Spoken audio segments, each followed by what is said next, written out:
can have a talent who's got 1 million followers, let's just say, Yeah. and terrible engagement, but you could have someone who's got 10,000 followers and great engagement. We go for the 10,000 followers all the day. I think people get misconstrued by that follower count sometimes. That Jake Lee, founder of one of the UK's leading talent agencies, takes us behind the scenes of the creator economy. Sharing insights into the strategies he and his clients are using to find success. Is there a platform that is like standing out at the moment, or a medium where, okay, this is the place where creators can earn a significant amount of money at the moment? I think the one that I know at the moment that's paying creators the most based on ad revenue and views is Snapchat. How I would structure my business if I was a creator is like, it's not about your big follower count, it's about what community are you building within that. Because once you've got that strong community, could be 100 people, could be 1,000, could be 10,000, could be more.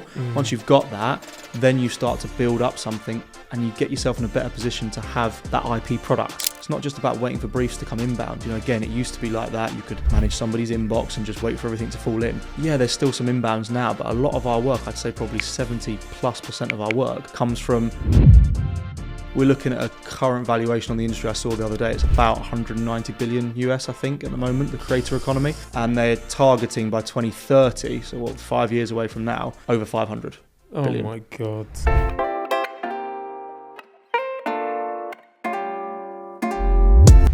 Guys, today's guest needs no introduction, but I'm going to do one anyway. Why should you listen to this episode?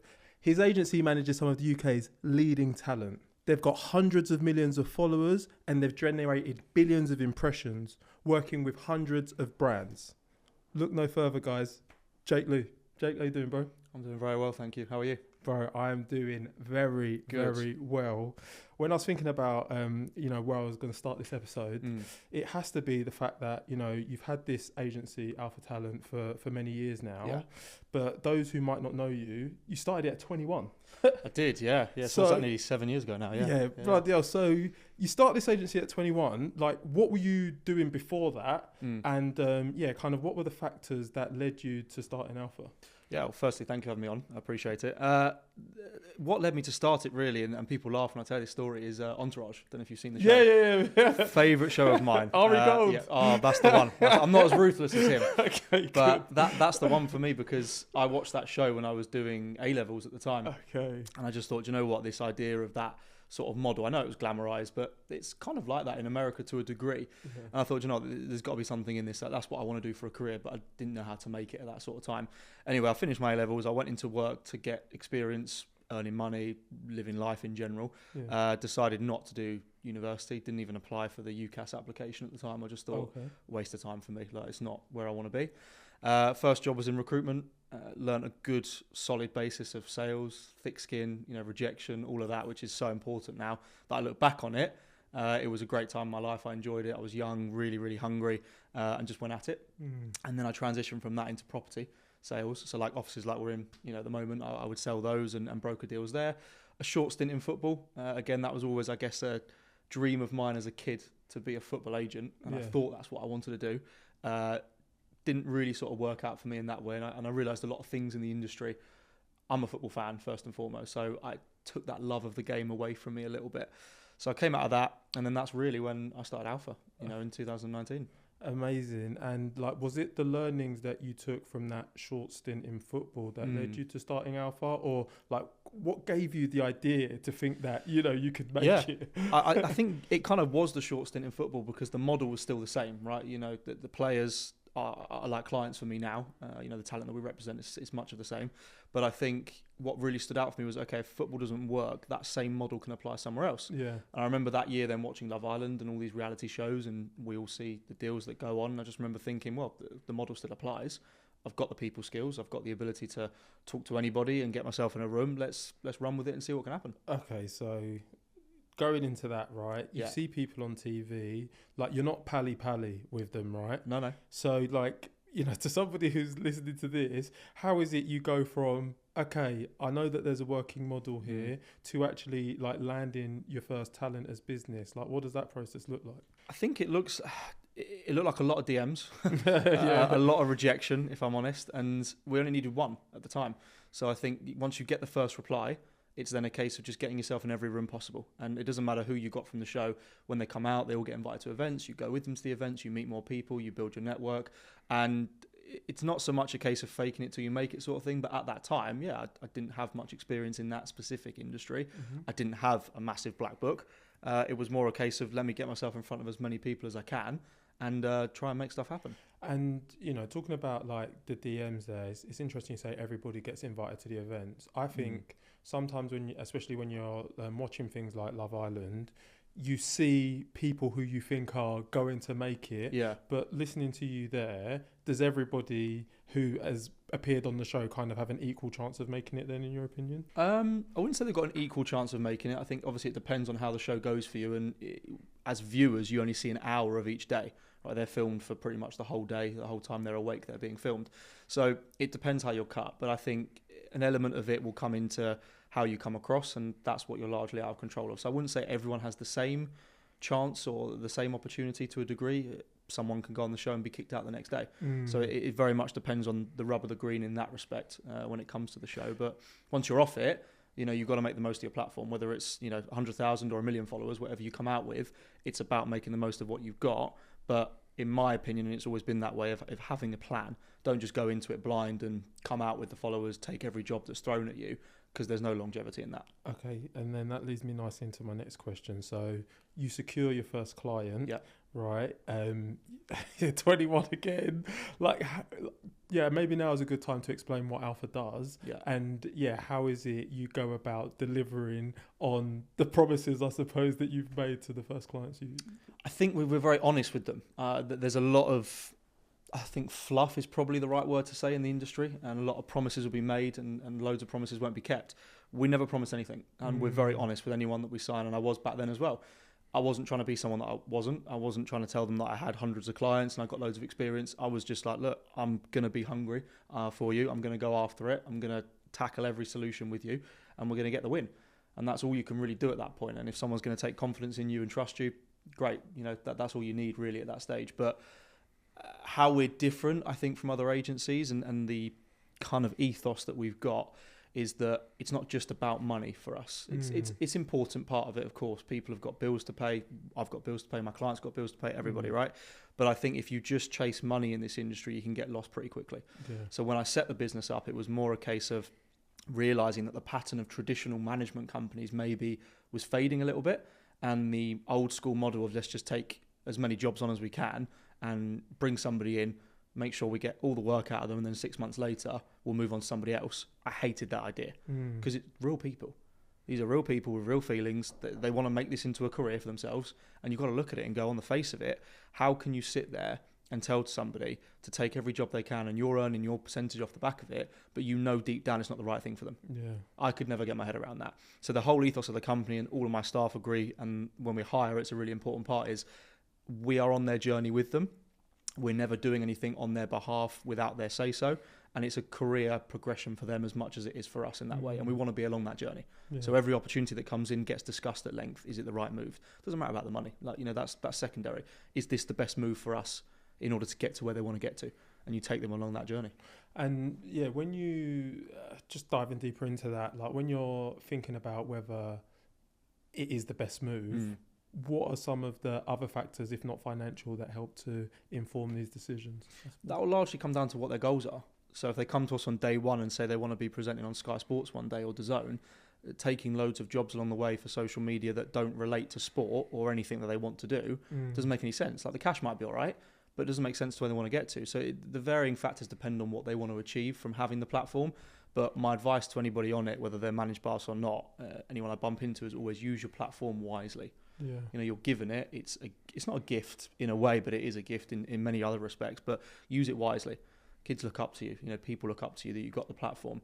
You can very easily be strayed into using it for the wrong things.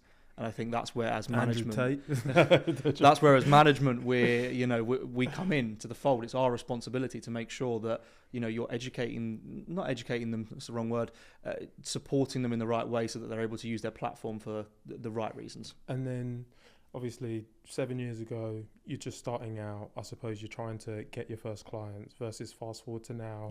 You have a bustling roster. What is it you look for in your talent, and has it changed over the years? The fundamental thing we always look for is hard work and drive, determination. Yeah. You know, it's about engagement, it's about profile. But when we look, you can have a talent who's got 1 million followers, let's just say, Yeah. and terrible engagement, but you could have someone who's got 10,000 followers and great engagement. We'd go for the 10,000 followers all day. I think people get misconstrued by that follower count sometimes, that if you've got 1 million followers, you've got to be worth something, it's got to be good. It's entirely possible to have a shot to pieces engagement off the back of that, but also could have 1 million followers with great engagement and just no drive to do anything. Well, there's no point in us managing them then. So the first and foremost for us, it's getting somebody in and assessing their drive, because if we're going to dedicate loads of time, energy and effort into them, we want to see that reciprocated. Yeah. And that's why we don't have hundreds on our roster. We could easily tomorrow if we wanted to. I don't believe in that model, because then I believe they as talent become just a number. Yeah. And that's not a nice way to make a human feel. And also in this industry, it needs to be a personalised approach. Yeah. It's a competitive field. So like on that as well, when it's come to expanding your business over the years, how is it you've been able to keep the culture, and what is it that has brought about the expansion that you have had?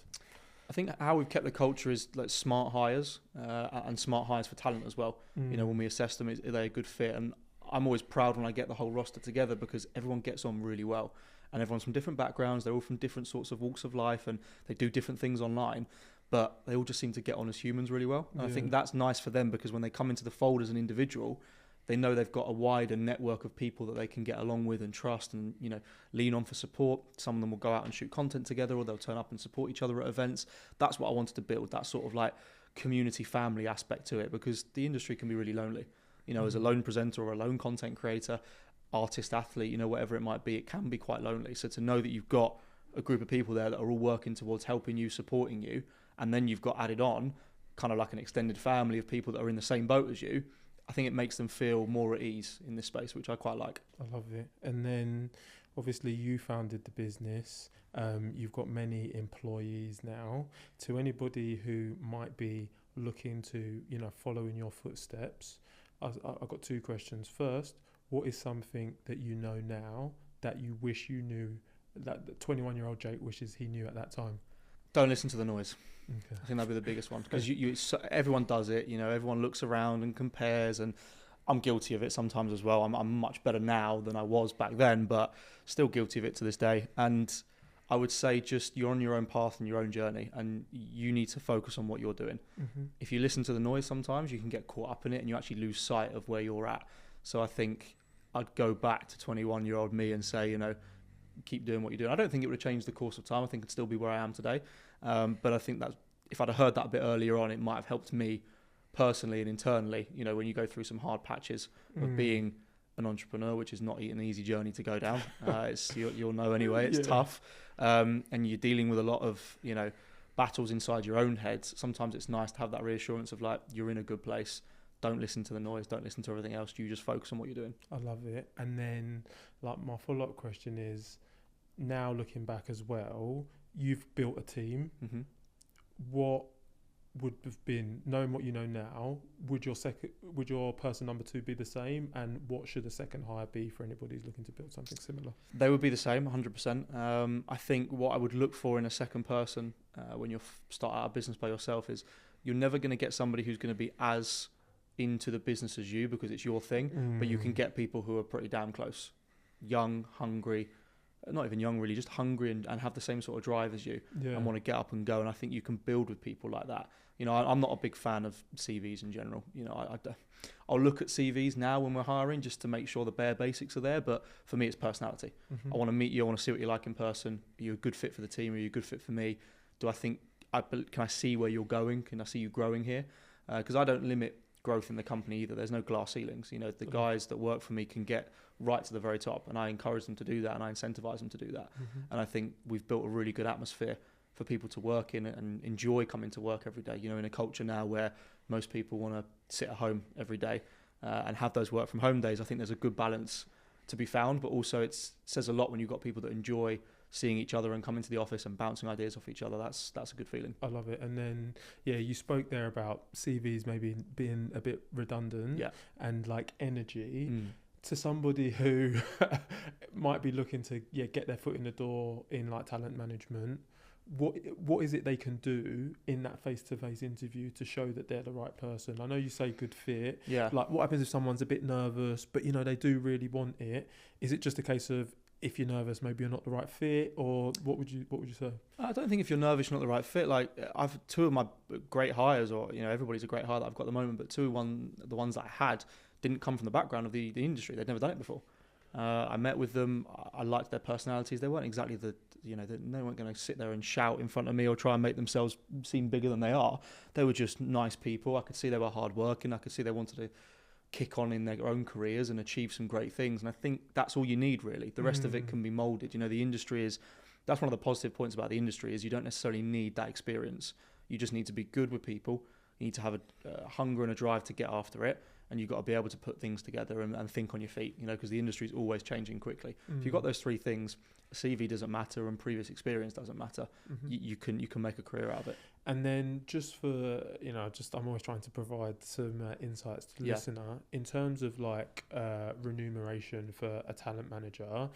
I'm sure they get a salary. Is it commission based for deals that they might source for the talent that they're working with as well? Or how is it you define success in your business? So I incentivize the guys with commission, based on whatever they do each month. I don't know most agencies. Some do commission, some don't. I know from research and talking to people that we've got the best structure in the market. And the reason I do that is just to make sure that everyone is incentivized to keep pushing on. And there's no cap. I had it in sales jobs previously where you sort of felt like you had a bit of a cap on what you could do, or there was only a certain point where you'd get to, or no commission even at all. It doesn't motivate you. It kind of in a way has the opposite effect of like, if I know I'm only getting my salary, then I'll do the bare minimum I've got to do and that's it. Whereas if someone can think to themselves every day, right, what I put in, I'm going to get out, it's a different ballgame. Yeah, I love it. And then finally, like, to people who are looking in at the industry, I know there are always like misconceptions. Like, from your opinion, what is something that the majority of people get wrong about the talent industry? That they think it's easy.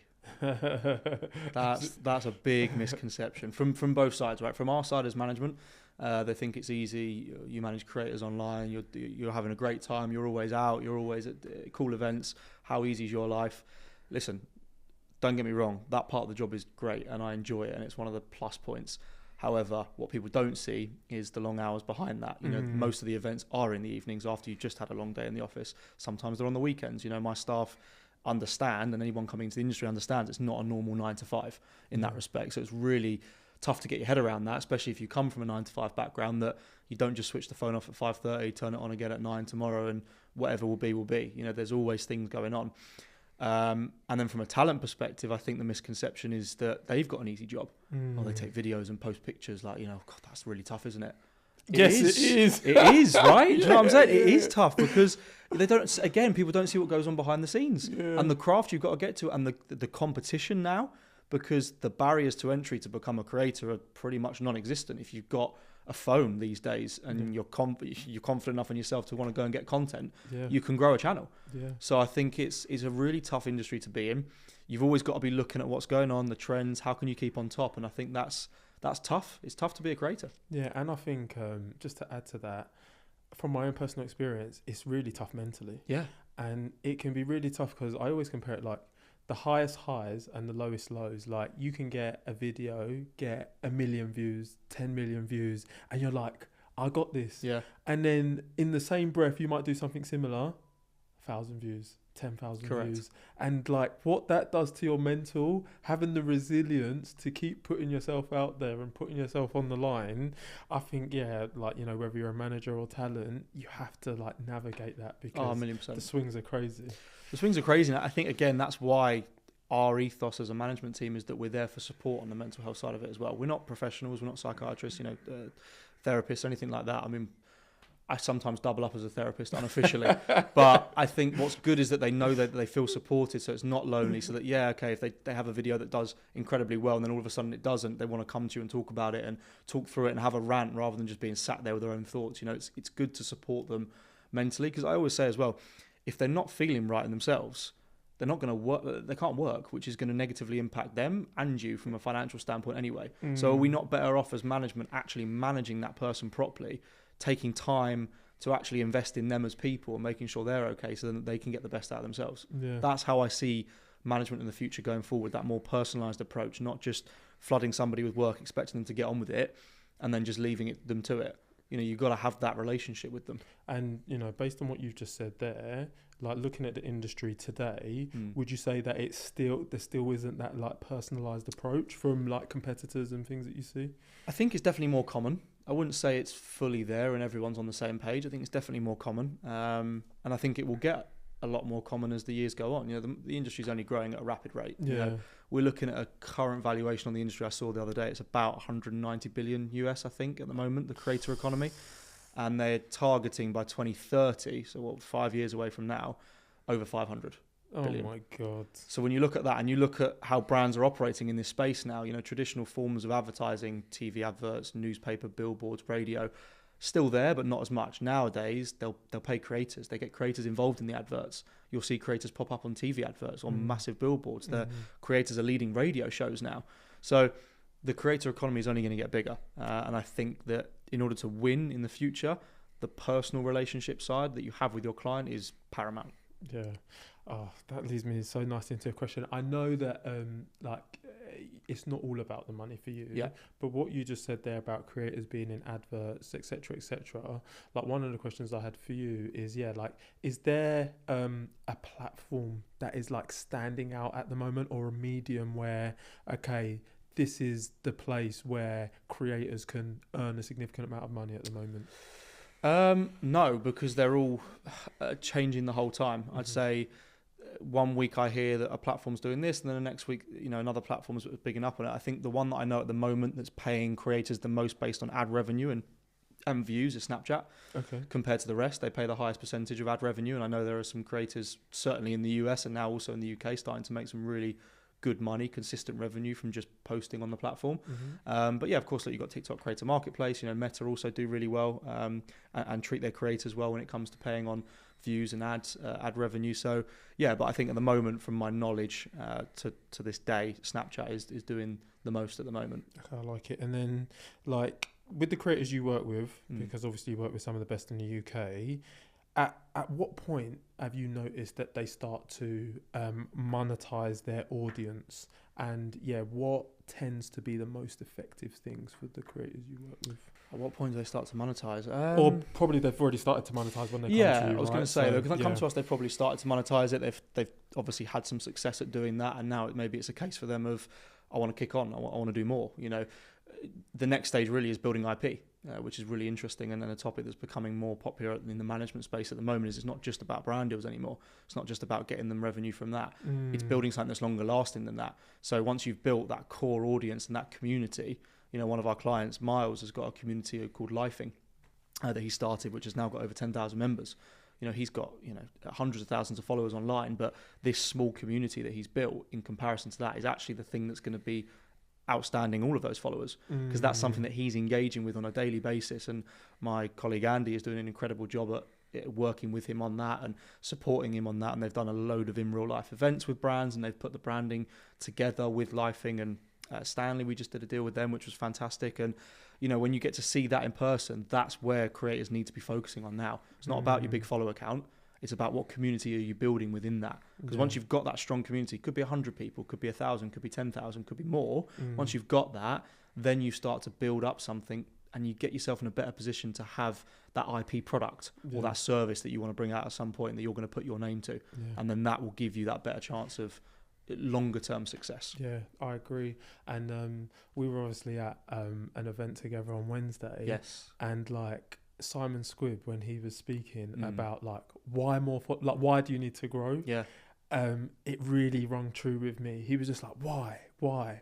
Like, you need to understand like why you're growing, and don't just have growth for growth's sake. 100%. That's like one of the things I took away from it. And then the woman, I think her name was Hayley, she spoke about like having an audience versus having a crowd. And I feel like audience, community, but like having that engaged audience, that really is the power. Because, you know, from Wednesday, I just took away, there's a big misconception that big audiences means lots of money. Correct. Yeah. And a living. It doesn't. No. You know, to your point, 10,000 really engaged people is so much more impactful than a million people who couldn't give a toss about you. And I think the listeners really need to take heed of that.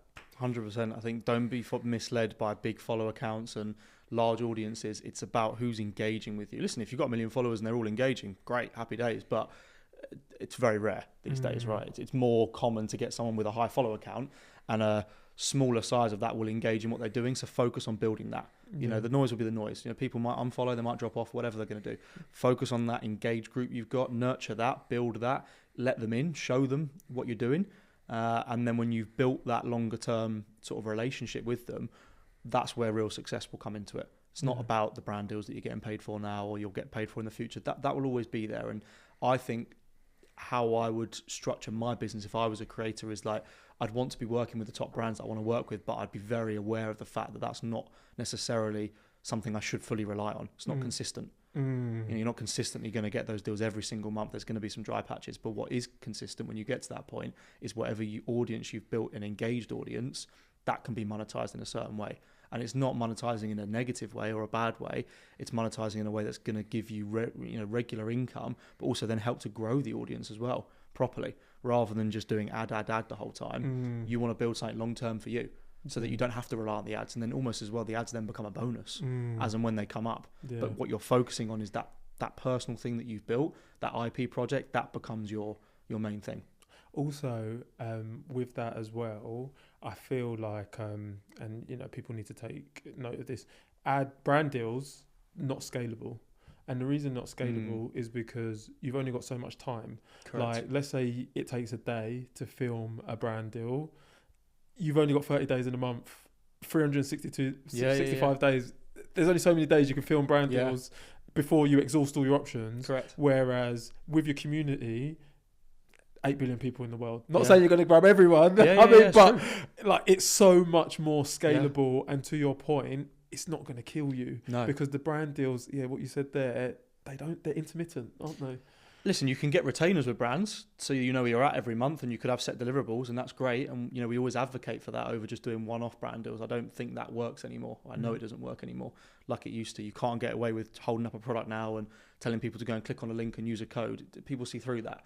People want to see creativity. They want to see creators bought into the product. You know, so when I speak to brands now, I'm like, right, get the creator involved in the process. Make it collaborative. Don't just throw them a brief and say, this is what you have to do. Let them come to you with some ideas. Give them the key messaging, of course, and we'll say that to the brands we work with. Like, you know, we want to work with you on this, not be told what to do, and then just when it performs badly, you come at us and look at us like we've done something wrong. You know, creators know their audience is best. And they are exactly what it says in the tin. They are the creator. They are creative. You're paying them to be creative. So let them in on the process. You know, we'll do a deal with a brand. We'll make sure that there is an open line of communication with the brand and the creator. We'll jump on a call. We'll have briefing calls. We don't gatekeep in that respect. I think that's important as well, to give your client, the talent, and your brand that touch point for them to be able to actually speak to each other on a call or in person, whatever it may be, and let them communicate. Because at the end of the day, our job is to get the deal done and to make sure that the deal for our client is in the best place possible. Those guys are the creatives. You know, let them be creative and you'll get the results. Is there ever a time where you're having those scoping calls and maybe what the brand is asking is too much, or maybe what the creator is asking is too much, and you have to walk away? Or is it your job to make sure that they're always meeting in the middle and finding something that works for both parties? I think ultimately, obviously, like, our client is the talent. So, you know, at the end of the day, we know our clients best, and we know our, we know what they can and can't do, and we'll always relay that to the brand. And I think in that situation, it would probably be more a case of us saying to that brand or agency, like, look, this is what's going to work best. You know, X talent knows their audience best. This is what we advise. You know, if we go down this road, we've got better chance of success. And I think brands are leaning into that a bit more and understanding it a little bit more. But yeah, that's absolutely our job. And, you know, talking about, you know, understanding talent, and for people who might be earlier in their career looking to, you know, build that audience to, you know, the extent where they're starting to get these brand deals, from what you've seen, what I suppose my question is, what is it people can do to build that audience, right? Because you must have seen it time and time again. Where is it you've seen people really hit the sweet spot in terms of building the right kind of audience? Authenticity, so key. You know, doing things that people know is authentic to you. Working with brands that they know you use anyway. Don't be so left field and take a brand deal for the sake of money that you know is not a brand you would ever use organically anyway. You know, there's no point. You'll get paid, sure, you'll get paid, but then beyond that, what is there? Your reputation, the authenticity behind it, and being creative. Show your audience something. Don't just do a bog standard video or post, or, you know, you used to get away with that. You know, we've all seen it, the videos holding up a product or whatever. It's, you know, everyone used to do that. That was where the term influencer came from, right? Because you're directly influencing somebody to purchase something, and you're then on a back end piece of that. Nowadays, be creative. Give someone something exciting to watch.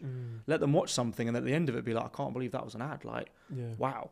You know, I enjoyed watching that. I'm going to go back and watch more of that person's content because I actually enjoy watching it. And, okay, the product looks cool. Let me go and scope it out and see what it's about. Yeah.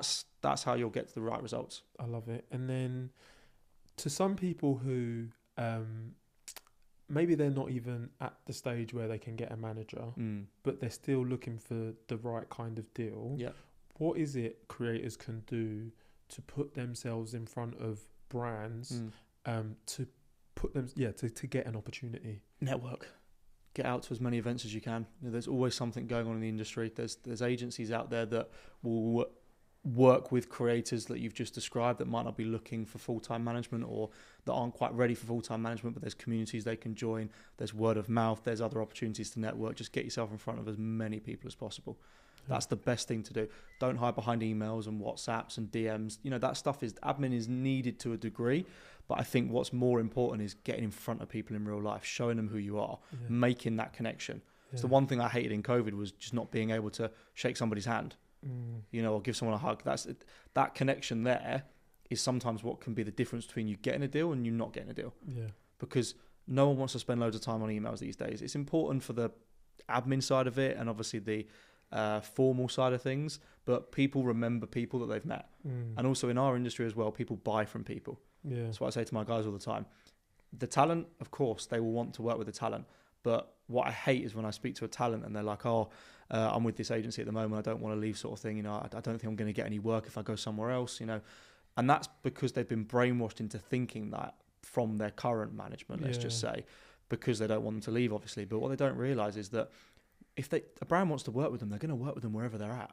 Whether they're being managed by themselves, another agency, a parent, a brother, whatever, they're going to find them and work with them. But also then it's about the relationships that we hold with those brands and agencies and coming to us as a plus point because we have those relationships. We nurture those relationships, not just with our talent, but with the other side, the brands and the agencies. And making sure that we're always talking to them, updating them with our roster, finding out which brands they're working with or what campaigns they've got coming up. You know, that's a follow-up process in itself.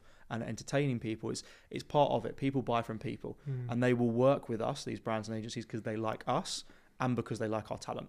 Mm-hmm. And then when, I suppose, like when you get deals for your talent and for people who are looking to secure these deals, it's not always about money, right? And I suppose my question is, like, what are the success metrics people should be looking at if, you know, they're going to network and they want that deal? It's not oh my God, you give me money, I'm going to work for you. What is it I can deliver for you? I suppose is my question. What should they be on the lookout for in terms of deliverables?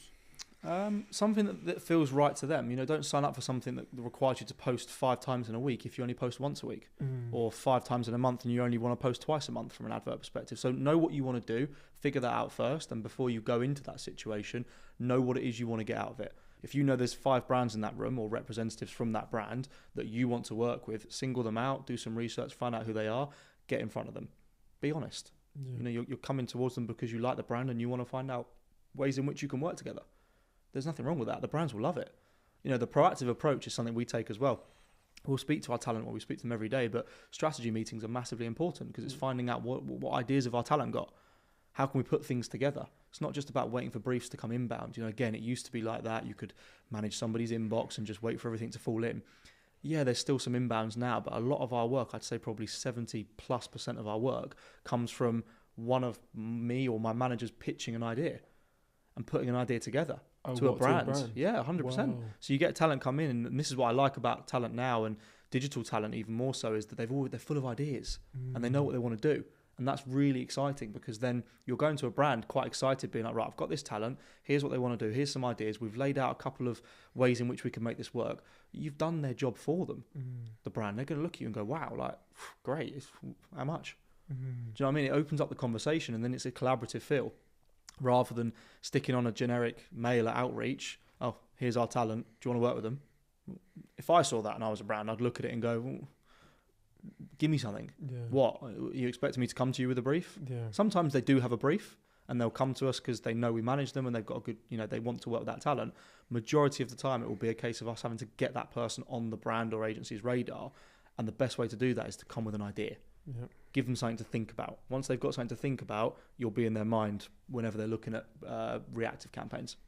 This is why you win. I'm just listening. It's true though. Like, this is. But I'm not reinventing the wheel. This goes on. Yeah. But I don't think people talk about it enough. I don't hear it enough being spoken about. That's the work that goes on behind the scenes. Proactively pitching, coming up with ideas, having conversations. That's why I like people being in the office as well. Not that I'm not a terrible boss in that way. I give people flexibility, but I also find they like to because they can bounce ideas off each other. Yeah. And you can put things through, and it's like one brief might come in. It's like, oh, that could work for somebody else's talent in the office, and you can have that interaction. It's a collaborative approach, but yeah, proactivity is key. I love it. And then just final thing, because I'm really doing it for the listener. You've spoken about the importance of going, meeting these brands face to face, because people buy from people. Yeah. We were speaking, before we started, about like Cannes Lions, South by Southwest, and a few of these events. Are there any like keystone events that creators or aspiring talent managers, they should be aware of and they should be getting to? Are there resources where they can find where these events are going to be at? Resources will be on social media. People will be talking about it. LinkedIn's a massive one. I never used to be admittedly massive on LinkedIn, and I used to struggle with it because I would look at it and go, I don't know what to post. Yeah. It's not like Instagram or, anything like that. It's a different sort of app. But now that I've lent into it a bit more, I understand LinkedIn and also what it can bring you. Yeah. Because we're doing great work every day, and sometimes it's easy to forget that. But then when you can actually take stock of it and you can upload it and you're connecting with people, I'm connecting with people all the time on there.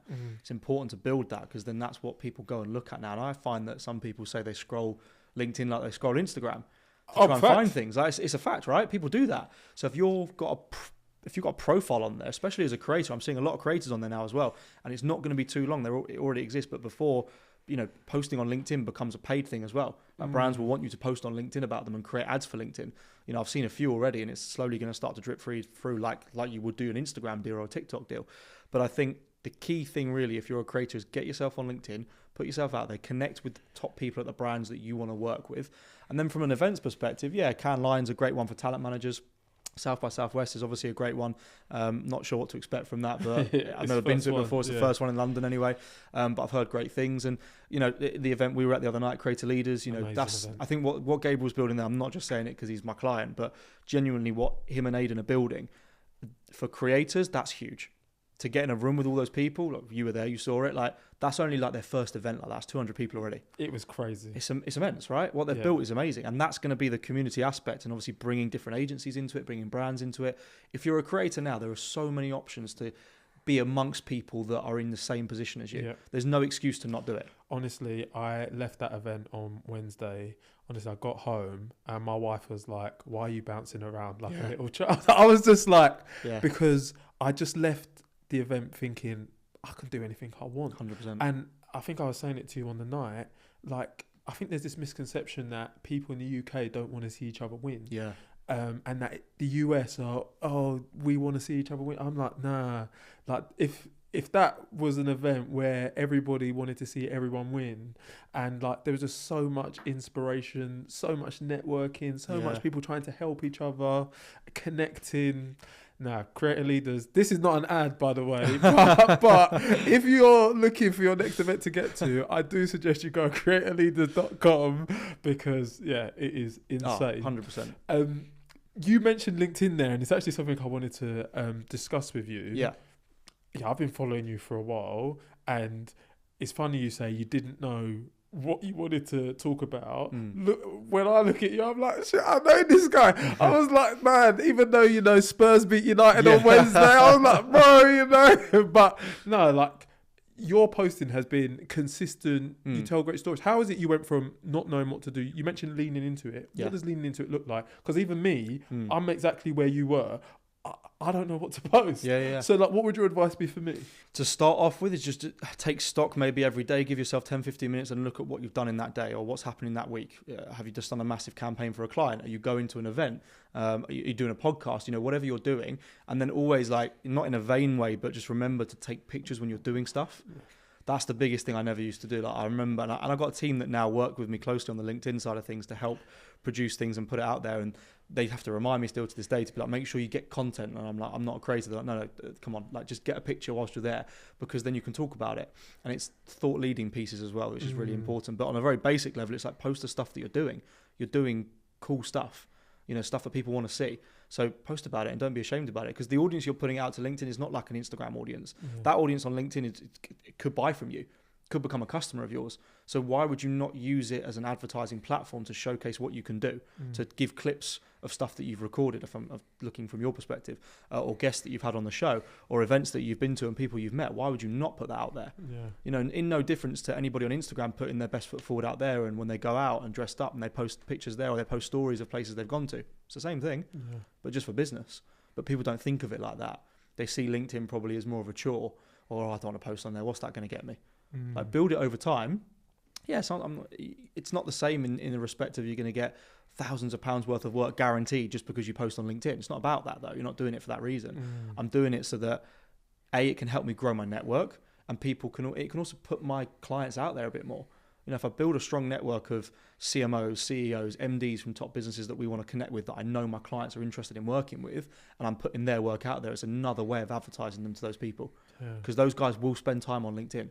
They do scroll through that. And I think that is missed, because if we take like Instagram, for example, it's like, I'm not looking at my feed really like that. But LinkedIn, I'm just scrolling. Yeah, you do. It's fascinating, isn't it? Scrolling, And you can upload videos now, so it's almost like in reel format as well. And there's a section on the app, I think, now where you can just look at photo videos, scroll through them like you would do TikTok. Like, swap your TikTok time for LinkedIn time, because you'll learn more as well, because the sort of content on there is more valuable to you, especially as an entrepreneur or someone who's trying to start something. So valuable to them. Follow key leaders on there. All the same people that we know that are great in businesses, that have started businesses, people that are in the same field as you. Follow them. See what they're posting, see what they're talking about, what are they resharing, what are they doing, what sort of content are they putting out on there that you can take value from. Yeah, I receive it. And then just the last thing, you mentioned thought leadership. Yeah. I suppose there's some imposter syndrome there as I hear that. Like, when you're posting thought leadership, is it so you look like a thought leader to brands on like creativity? Like, I suppose, how is it you've come to know your sweet spot for the thought leadership you want to deliver? Imposter syndrome is still there, by the way. But can I just get that out there? Like, that's a thing. Everyone has that. I'm not immune to that. I get it as well. I think in those moments, I'm got better at reminding myself to snap out of it, and not allow myself to dwell on it too much, and then that be a blocker to me doing something. I'll be like, I shouldn't be posting that. I can't talk like that. But I absolutely can. And I'm not trying to say stuff that I shouldn't be saying, or that I'm not qualified to say in that respect. But yeah, I think to your point, it's like, I'm not doing it to teach anyone to suck eggs or what they've got to do. If I can help one person, or one person take something away from what I've said, that's enough for me. And it's like, I do it on my Instagram to a degree, is I share quotes all the time. And I started doing it mainly to hold myself accountable during a period where maybe I wasn't feeling as great and I was a bit low. And I'd see all these quotes on Instagram, and I probably in my head subconsciously, I was like, right, I want my algorithm to keep showing me this stuff, so I'm going to like it and share it. And now my explore page is just full of these quotes, which is great. And I share that on my story. And then I slowly started to get people that I know, friends, family, colleagues, to be like, oh, that was a great quote. I like that. And it made me realize that I'm enjoying the quote because I'm seeing it, but then one other person can enjoy it, and they might share it to somebody else. And then that becomes a thing. And now people sort of like, see, listen, some people laugh or joke, you always share quotes every day, or if I haven't shared one, they'll be like, where is it today? What's going on? And like, I'm not doing it I'm not a creator, but I do it because I think that I can help one person. And I know that sometimes I look at people's stories and I'm like, I like that. Or I take some sort of inspiration for that, or it makes me feel motivated in a certain way. So if I can do that for at least one person, then great. Jake, let me just correct you. You are a creator, bro. I know you're going to hate me saying that. I know you're going to hate me. No. Bro, we're all creators. I'm happy on my side. I like being the manager. I'm happy on my side. But I think the key takeaway, because I know it, but I don't always think it. I need to remember that I'm doing it for one person. Yeah. Because I'll hold my hands up. I think there have been times where, you know, I've posted on LinkedIn, Instagram, and you don't feel like you're getting enough likes. Yeah. Candidly. Of course. But then when I see people in person, they're like, oh, what you're doing is great. And I'm like, shit, people are actually seeing it.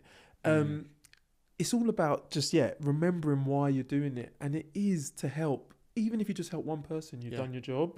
And I think, you know, for me and for anybody else who sometimes thinks about the vanity metrics, just remember why. Just remember why you're doing it. That's the important thing. Never do anything just to get likes. Yeah. Or just to get comments or shares, whatever. If you've done something that you're proud of, that you want to share, that's enough. It doesn't matter if it gets any attention. Yeah. But like you say, it will, because people will come up to you in person, so they've seen it. Just because someone's seen something doesn't mean they automatically have to engage with it, by the way. It's not a God-given right that they have to. That's why you have to look at metrics to a degree, and of course they exist, and I'm not saying ignore them, but as you said, the bigger part of it is like, why have I done this? Why am I sharing it? And then just share it and see where that takes you. The algorithm's a mental thing. None of us can ever understand it. 1 minute you get it, the next minute you don't. But ride the wave. But stay consistent in why you're doing things. Don't deviate and be like, oh, great, I got 10,000 likes on that one, but then I only got 1,000 on this one. Then I've got 50,000, but then I got 5 likes on that. Doesn't matter. It doesn't matter. Just stay consistent in your messaging and what you're doing. And I'd say that to creators as well. You know, if you know you've got a good thing and it works, test things out. You know, the new trial feature on Reels, you know, that's aims to let people trial different things that won't go directly to your audience, but we'll see if that can bring in a different audience for you. The platforms are open to collaborating with creators. They've got to lean in as well. And just on that, like, are you working closely with the platforms to understand the algorithms to an extent and then feed that back to your clients? 100%, yeah. We have to have contacts at all the platforms. We have to have that open line of communication, not just that we're standing to get new pieces of info when they come out, but also if things go wrong or we need some help on some admin bits on the account, it's good to hold that relationship. But a lot of the platforms now, TikTok, Meta, Snapchat, they want to lean in directly with creators and creator managers. So I find they're so much more open now to having those conversations with us and getting people in. You know, we're going to run a agency Snap School soon to help all of our talent around Snapchat and how best to use it and how can they monetize it, because it's still an unknown to a degree. You know, people aren't on there as much as they should be. It's not like Instagram. Shit, I'm about to read that loaded. Trust me, no, seriously, it's a slept-on giant at the moment because not enough people know. But Snapchat's great. It's a platform where you can be a bit more you. Instagram, I find sometimes people polish themselves up on there. Edit, you know, whatever. If it's not perfect, I'm not going to post it. If you go on Snap and you see some creators on there, they're just literally just going about their normal lives, getting the camera out like that, and that's it. That's all it is. And they're just posting it because it's meant to be a bit more in real time, a bit more you, a bit more authentic, and you can build a different audience on there. And don't forget, on each platform, it's not always the same audience. So you can speak to 4 or 5 different audiences, tweak the content slightly for each one if you want to, and you can have results times 4. I love it. You mentioned there that people are sleeping on Snapchat. Yeah. Is there anything else, creators or talent managers, like what else are we sleeping on? LinkedIn still as well. People are still sleeping on that. I'm telling you, like it's there. It's a resource there. You can build things on there. You can connect with people. You know, you're a click away from a customer. 100%. That's a mad thought when you think about it. Just a click away. And the amount of connections that I've made that start on there, and listen, sometimes it's cold outreach. Sometimes they might have met you before. Or they may know who you are. They know who you represent. So it's never fully cold. But it's just hey, seeing what you're doing. Love this campaign that you did, because they'll post about it as well. Don't forget, these agencies or these brands will still post about those campaigns. So also it's an information thing for you, certainly as a manager, to know what sort of deals are going on in the market, what are they interested in, what they're looking for. And I think our biggest thing when we connect with these brands and these agencies is not to sell straight away. That's not the right way to sell anyway, we know that. Ask questions. What sort of creators are they looking for? What campaigns have they got coming up? What's a metric for success for them? That's another big one, is that when we speak to a brand or an agency, what is going to define success in this campaign? Is it sales? Is it awareness? Do they want to get millions of views? Have they got a threshold for the viewer count that you need to know? If you're not clear on that, how can you measure success on the campaign? So sorry to deviate from your point, but LinkedIn's another sleeping giant because it's so much opportunity on there. Talking about those success metrics, I just want to get back to it. Is that like, because I feel like if you work with a brand, they put ads behind it, right? So can't they just achieve... Sometimes. Okay, sometimes. Yeah. So maybe... So I suppose they'd accelerate... I mean, your targets would be higher. If the metrics were around things where they could put ads behind it. Yeah, correct. They'll be clear in the brief at the time if they're going to put paid spend behind it or not, or if it's just going to be totally organic. And that would depend campaign to campaign. It's not a set rule that they have to do that. So it really much depends on what their objective from the campaign is. And if they need to, sometimes the paid spend is always there because they want to just amplify that piece of content as much as they can and reach a targeted audience, which they can do through paid advertising and certain targets they can hit. Other times it is literally they just want organic and they want that to all, that audience and that drive to come from the creator. Okay, I love it. To anybody who's gotten to this point, my first question is like, what is the most challenging aspect of both sides, like for the creators that you work with, and from your side as the management? From our side as management, the most challenging thing I think is just staying on top of everything. And it can feel overwhelming at times because every day is different. It's a blessing and a disguise at the same time. It depends what you like as a person. Some people like to go into work every day and know exactly what they've got to do. It was the same as yesterday and it'll be the same tomorrow. Our job is not like that.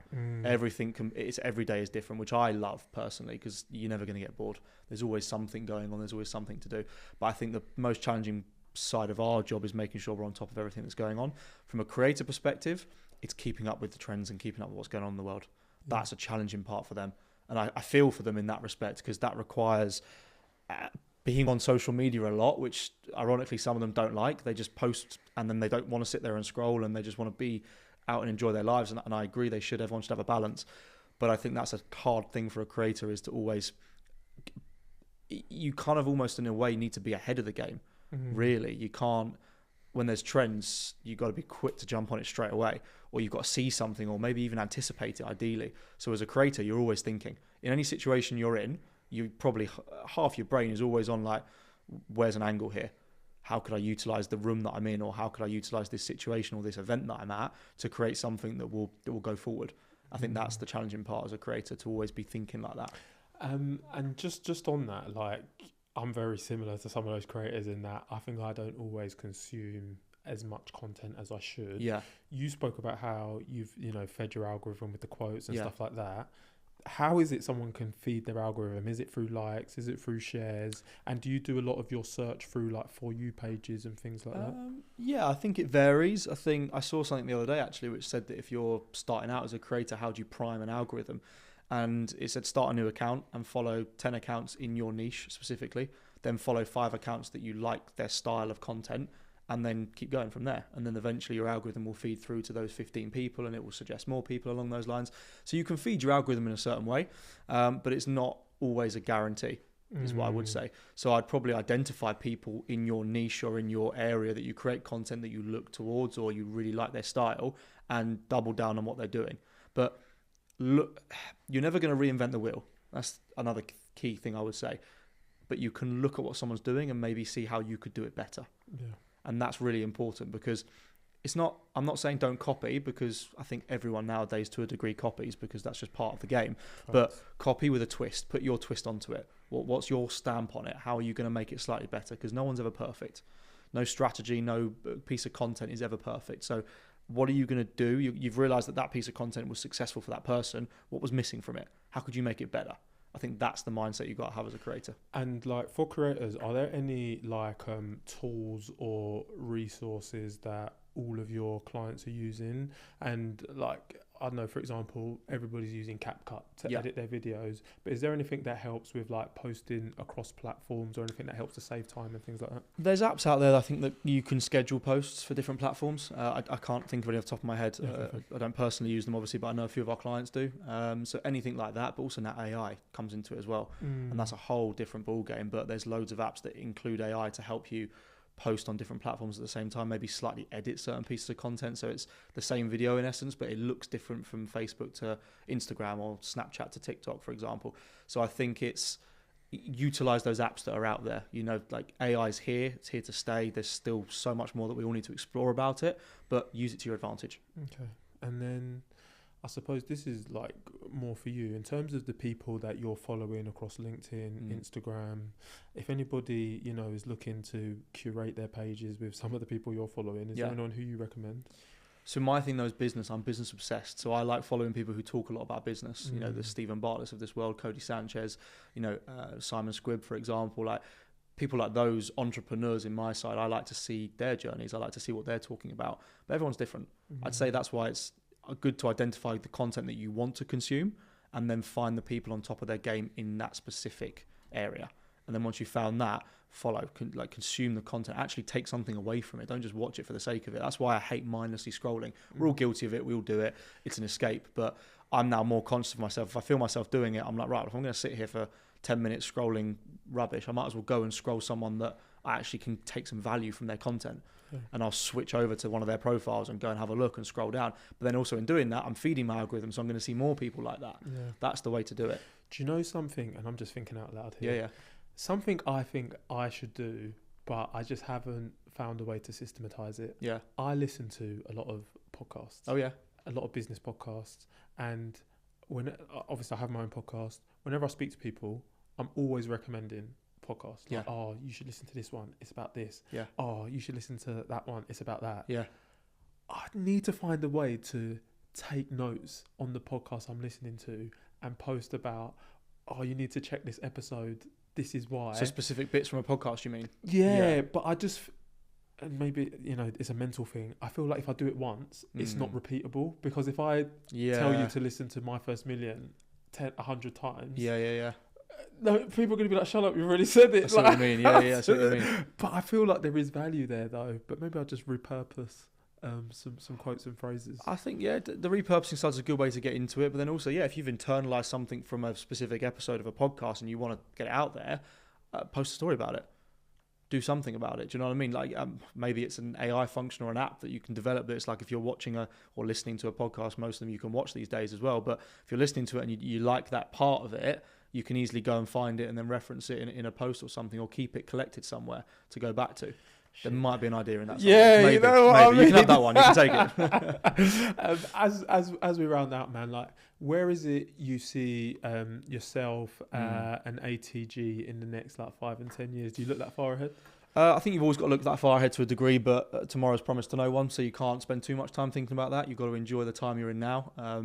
So I think where I'd like us to be is an even bigger player in the space that we're in now, but still doing the same things we're doing fundamentally.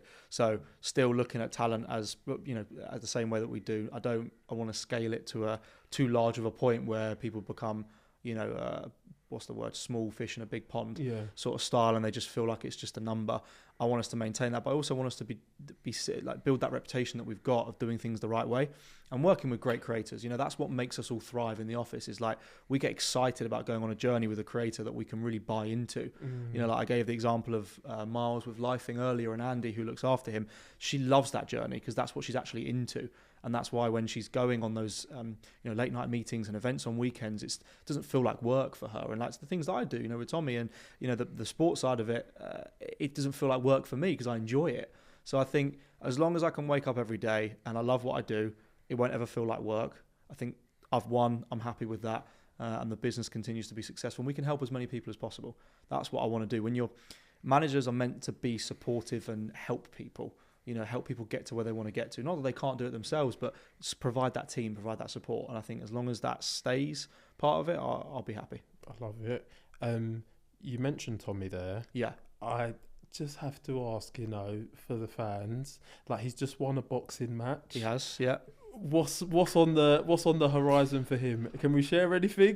Listen, there's nothing at the moment. He's having some time off after the win. That was nearly 2 years out of the ring to come back. He headlined a show in Budapest. We put the whole show on ourselves. First time we've ever done anything like that. Sold an arena out in a foreign country, which is credit to him and his success.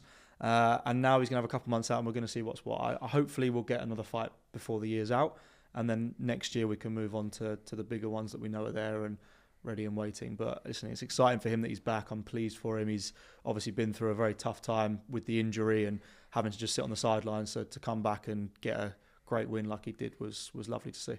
I love it. All right, we do have a quick fire round. Okay. Are you ready for it? Yeah, I'm ready. Go on. Okay, hit me. Let's get this open. And the questions I'm asking are, I suppose, have your talent in mind or people who you're going to work with. Okay. Yep. So, yeah, would you rather work with a creator who has 1 million followers but low engagement? I think I know the answer to this already. Super fans. We know it's the super fans.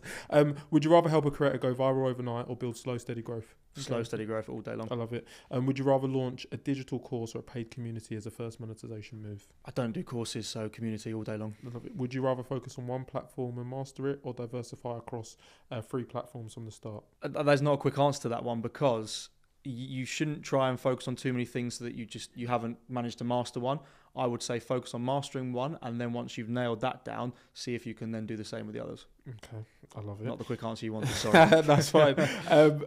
I think I know the answer to this one again, but would you rather have a creator land a single 100k deal or build a 10k monthly recurring revenue stream from their audience? Recurring revenue stream all day long. Would you rather work with a creator who posts daily but is inconsistent in quality, or one who posts weekly with top tier content? Top tier content 100%, but to caveat that, don't just let that put you off from posting more, if that makes sense. Sometimes it is good to get things out there and to be relatable to an audience, which means not polishing your content to the extent and spending hours editing it. Sometimes just get it out there. Yeah. But be mindful of not posting something completely rubbish. Yeah. Would you rather have a creator's content go viral for entertainment or be highly respected in a niche industry? The respect in an industry. It's got to be entertaining, but I think when you have that respect and people can look towards you in a certain way, that builds a different sort of thing for you. Okay, I love it. Would you rather see creators invest in better equipment or in professional coaching and strategy? I'd say the strategy. Yeah. I'd say the strategy, because I understand having high level equipment helps create better quality content, but I've seen some amazing content shot on an iPhone.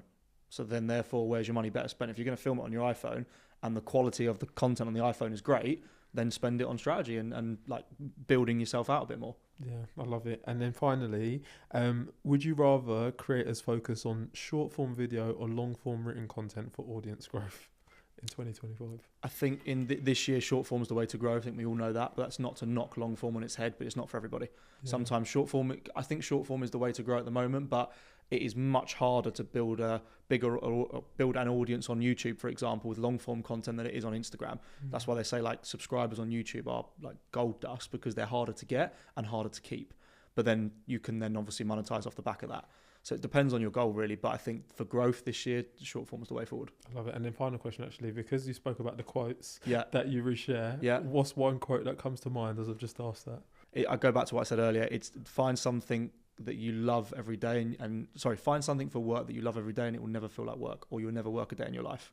That's really important. Same for content creation, right? Get to a place of creating content that you love, and it will never feel like work for you. If you're creating content for the sake of it and you don't enjoy doing it, it's not going to come across well in the content. Any walk of life, if you find a job that you love doing, you'll never feel like you're working a day in your life. I love it. Jake, this has been so insightful. If people want to learn more about you, Alpha Talent, where can they go? So we're just Alpha Talent on socials. I'm Jake Lee 28, but yeah, everything will be on our website. We shout about it a lot. Obviously LinkedIn. Now that we've spoken about that, I want to see you more on there as well. But yeah, that's where you can find us. I love it. And yeah, guys, to those who've gotten to this point in the podcast, look, I hope that you found this as beneficial as I have. This has been another episode of What My Best Friend Does. Make sure to like, comment, share. Let us know who you want to hear from next, what industry you want to learn about. And yeah, we're going to keep doing this. With that, this has been another episode. Over and out.